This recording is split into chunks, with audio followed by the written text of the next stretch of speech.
Social media analytics అంటే ఏం చూద్దాం, ఇంకా దాని నీడ్ కూడా చూద్దాం. సోషల్ మీడియా అనలిటిక్స్ అంటే ఈ 8 డిఫరెంట్ సోషల్ మీడియా ప్లాట్ఫామ్స్ ఉంటాయో అక్కడ నుంచి మనము డాటాని కలెక్ట్ చేస్తాం, దాన్ని మెజర్ చేస్తాం, దాన్ని అనలైజ్ చేసి ఆ డాటా నుంచి ఇన్సైట్స్ని ఇస్తాం, అంటే కావాల్సిన ఇన్ఫర్మేషన్ తీసుకుంటాం ఈ సోషల్ మీడియా సైట్స్ నుంచి. అది వచ్చిన ఇన్సైట్స్ని దేని విధంగా వాడుకుంటారంటే బిజినెసెస్ స్ట్రాటజిక్ డిసిషన్స్ కానీ మార్కెట్ స్ట్రాటజీస్ కానీ తయారు చేస్తారు. దీన్నే సోషల్ మీడియా అనాలిసిస్ అంటారు. మొత్తం ఈ ప్రాసెస్ నేను చెప్పిన ప్రాసెస్ డాటా కలెక్షన్ నుంచి తర్వాత దాన్ని అనలైజ్ చేయాలి, చేసిన తర్వాత దాని నుంచి ఇన్సైట్స్ తీయాలి. ఇన్సైట్స్ అంటే వాల్యుబుల్ ఇన్ఫర్మేషన్ తీసినాక దీన్ని బట్టి వాళ్ళు డిసిషన్ మేకింగ్ చేస్తారు ఆర్గనైజేషన్స్. మళ్ళీ వాట్ ఇట్ డట్స్ అంటే ఇది ఏం చేస్తుందంటే సోషల్ మీడియా అనలిటిక్స్ మన లైక్స్ని, కామెంట్స్, షేర్స్, ఫాలోవర్స్ ఉన్నాయి హ్యాష్ ట్యాగ్స్, దీని ఒక మీనింగ్ఫుల్ ఇన్సైట్స్ లాగా చేస్తుంది సోషల్ మీడియా అనలిటిక్స్. ఇప్పుడు లైక్ కొట్టినావు, డిస్లైక్ కొట్టినావు అంటే ఈ కంటెంట్ బ్యాడ్ ఉంది. కామెంట్ పెట్టినావు, కామెంట్లో సిమాటిక్ అనాలిసిస్ ఉంటుంది. వీడు హ్యాపీగా ఫీల్ అవుతున్నా, జాయ్ యాంగర్ ఫీల్ అవుతున్నా కంటెంట్ ఈ విధంగా వీడు ఎట్లా ఫీడ్బ్యాక్ అవుతుంది సిమాటిక్ అనాలిసిస్ బట్టి వాళ్ళకి అర్థమైపోతుంది.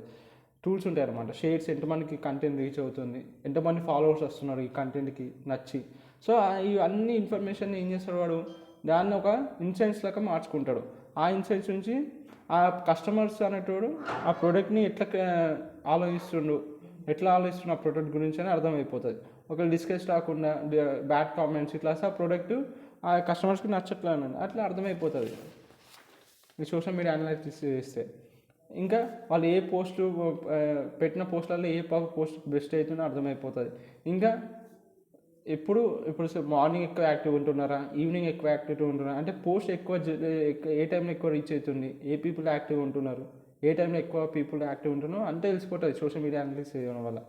అందుకే ఎందుకు అవసరం అంటే దీనివల్ల మనం మార్కెటింగ్ చేసిన అడ్వర్టైజ్మెంట్ ఎంత సక్సెస్ ఉంది, ఆ లైక్స్, షేర్, ఫాలోవర్స్ బట్టి తెలిసిపోతుంది ఎంత సక్సెస్ అవుతున్నారు మార్కెటింగ్ అని. ఇంకా ఎందుకంటే వాడు ఇప్పుడు యూట్యూబ్ యాడ్ వచ్చింది, వాడు ఒక మార్కెటింగ్ యూట్యూబ్ చూస్ చేసుకొని వాడు యాడ్స్ ఆ ప్లాట్ఫామ్లో అడ్వర్టైజ్మెంట్ చేస్తుండు. ఆ క్లిక్ అయ్యి అట్లా ఆడికి ట్రాఫిక్ అంటే మనం క్లిక్ చేసి ఆ ప్రోడక్ట్ పర్చేజ్ చేసినాం అనుకో, దాని అర్థం ఏంటిది వాడికి మార్కెటింగ్ అనేది సక్సెస్ అయినట్టే కదా అట్లా.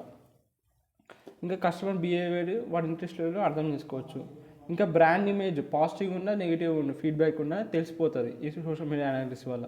ఇంకా కాంపిటేటర్స్ కూడా సేమ్ సోషల్ మీడియా ప్లాట్ఫామ్స్లోనే కదా వాడు పెట్టే పోస్టులు అన్నీ. సో వాడు కాంపిటేటర్స్ ఎట్లా చేస్తున్నారు, వాళ్ళ పర్ఫార్మెన్స్ కూడా మనం అర్థం చేసుకోవచ్చు, అనలైజ్ చేయొచ్చు. దీనివల్ల మనం ఏం చేయొచ్చు, కమ్యూనికేషన్ని ఇంప్రూవ్ చేసి ఎక్కువ మందికి మన పోస్ట్ని రీచ్ చేయొచ్చు. ఇప్పుడు ఎగ్జాంపుల్ చెప్పాలంటే ఒక కంపెనీ ఒక యాడ్ పోస్ట్ చేసింది అనుకున్నాం ఇన్స్టాగ్రామ్లో.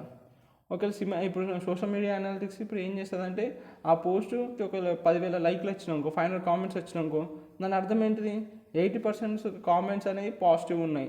ఇక ఆ కంపెనీ డాటాను మొత్తం ఎట్లా యూజ్ చేసుకుంటుంది, నెక్స్ట్ టైం సేమ్ ఇట్లాంటి టైప్ ఆఫ్ కంటెంట్ని జనరేట్ చేయడానికి చేస్తుంది అనమాట. అందుకే సోషల్ మీడియా అనాలిటిక్స్ అనేది ఇంపార్టెంట్.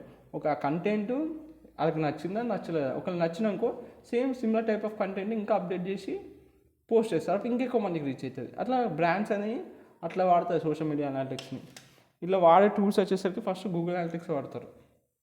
అట్లనే ఇప్పుడు యూట్యూబ్ అనేది ఒక సోషల్ మీడియా, దానికి యూట్యూబ్ స్టూడియో ఉంటుంది. ఒక్కొక్క దానికి ఒక్కొక్క ప్లాట్ఫామ్కి ఒక్కొక్క స్టూడియో ఉంటుంది ఒక దాన్ని అనాలిసిస్ చేయడానికి. ఇంకోటి వుడ్ సూట్ ఉంటుంది. ఇది వుడ్ సూట్ ఏం చేస్తుందంటే డిఫరెంట్ సోషల్ మీడియా ఉంటుంది కదా, అన్ని సోషల్ మీడియా అనాలిటిక్స్ యొక్క పర్ఫార్మెన్స్ని గ్యాలరీ చేస్తుంది. ఓవరాల్ అడ్వర్టైజ్మెంట్ ఓవరాల్ అంటే వాడు చేసిన కంటెంట్ ఓవరాల్ పర్ఫార్మెన్స్ ఎంత ఉంది అన్ని డిఫరెంట్ ప్లాట్ఫామ్స్లో అంతా కలిపి చూపిస్తుంది. ఇది ఉట్సూట్ అయినా, బఫర్ అయినా, స్ప్రింగ్ సోషల్ అయినా ఇవన్నీ కలిపి చూపిస్తుంది పర్ఫార్మెన్స్. బ్రాండ్ వాచ్ ఇవన్నీ వాడవచ్చు మనం సోషల్ మీడియా అనలైజ్ చేయడానికి టూల్స్.